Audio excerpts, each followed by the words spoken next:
The Central African Republic's government signed peace deals with 2 of the 5 groups in the country's most powerful armed rebel movement. The agreements were signed in Chad, which acted as a mediator.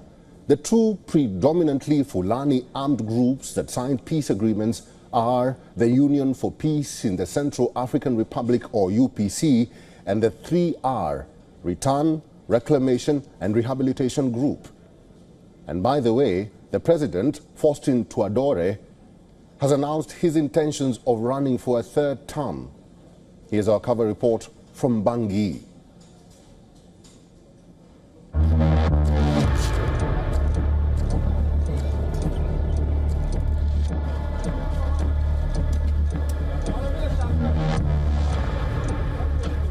Following a peace agreement, rebels from the Union for Peace in the Central African Republic, UPC, and the Return, Reclamation and Rehabilitation groups have surrendered their weapons. This action, which includes the disarmament and demobilization of over 170 combatants, was facilitated by a peace agreement signed in April and formalized in July this year.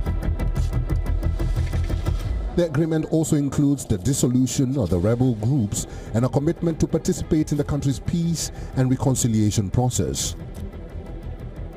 The Union for Peace in the Central African Republic really needs to be disarmed because they have occupied a large part of the Central African Republic.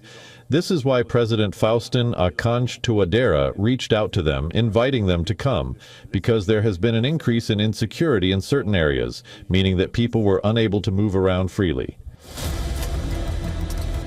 The African Union welcomed the dissolution of 2 of the most powerful armed groups in the Central African Republic, urging other combatants to also lay down their arms. The country is among the poorest in the world and has endured a succession of civil wars and authoritarian governments since independence in 1960.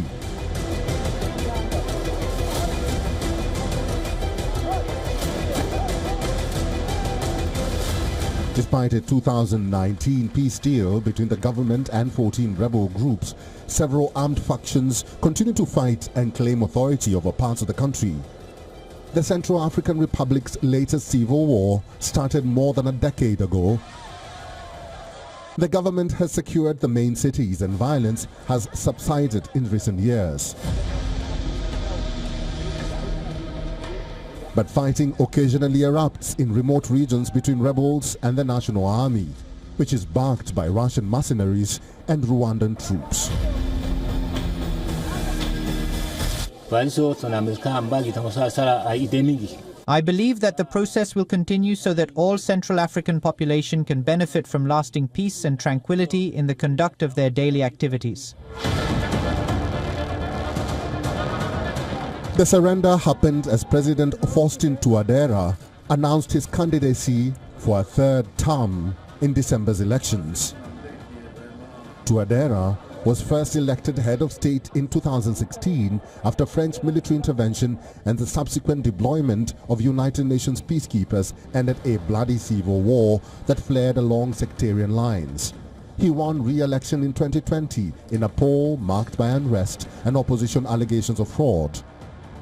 His supporters say he is a peace builder who helped restore security in a large part of the country, while opponents accuse him of intending to remain president for life after a new constitution approved in a 2023 referendum authorized him to seek a 3rd mandate. Africa Bureau, WION, World is One.